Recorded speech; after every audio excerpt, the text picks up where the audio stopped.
تو اللہ کی قسم ایک ہی مجلس ان کے لیے کافی ہوتی ہے، اور جنہیں نہیں بدلنا ہے خود کو، وہ ان کو قرآن و حدیث گھول کر کے بھی پلا دے تب بھی ان کی زندگی میں کوئی بدلاؤ آنے والا نہیں ہے۔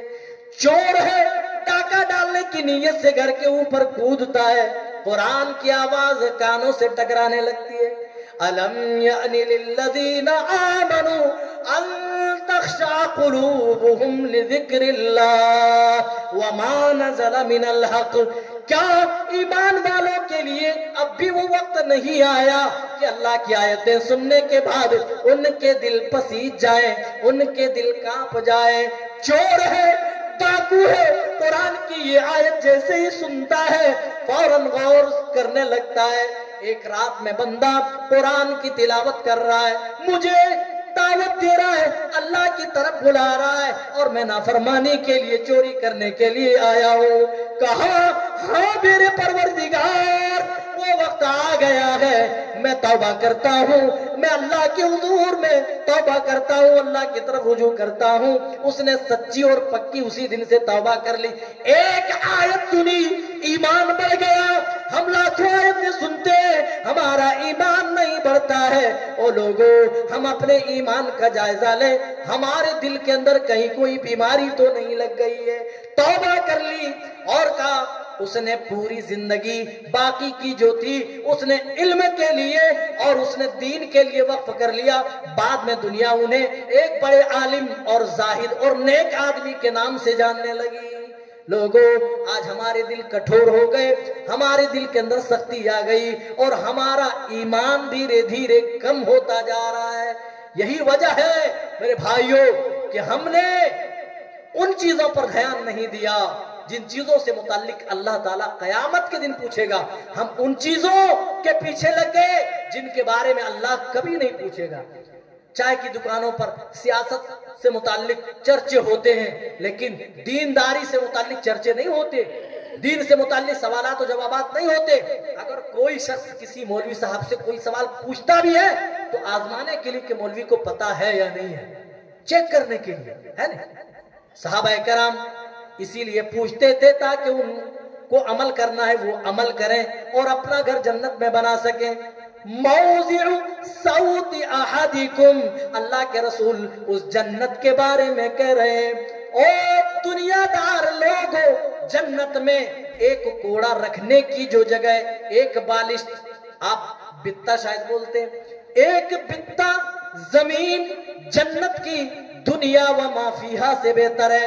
دنیا میں کچھ نہیں ہے، وہ لوگ اللہ کو راضی کر لو، رب کے بتائے ہوئے طریقے پہ چلو، اللہ نے تمہارے لیے وہاں ایسی ایسی نعمتیں تیار کر رکھی ہے جس کے بارے میں پیارے نبی فرماتے ہیں، حدیث قدسی ہے، اللہ تعالیٰ فرماتا ہے ما لا عین رأت ولا اذن سمعت ولا خطر علی قلب بشر، ایسی نعمتیں اللہ نے اپنے نیکوکار بندوں کے لیے چھپا کر رکھی ہے۔ بالا عین رات، کسی آنکھ نے ان نعمتوں کو دیکھا نہیں، ولا اذن سمعت، کسی کان نے ان نعمتوں کے بارے میں نہیں سنا۔ دیکھنا اور سننا تو دور ہے، اللہ کے رسول فرماتے ہیں ولا خطر علی قلب بشر، کسی کے دل کے اوپر، کسی کے وہم و گمان میں، کسی کے سوچ میں بھی وہ نعمتیں نہیں آ سکتی۔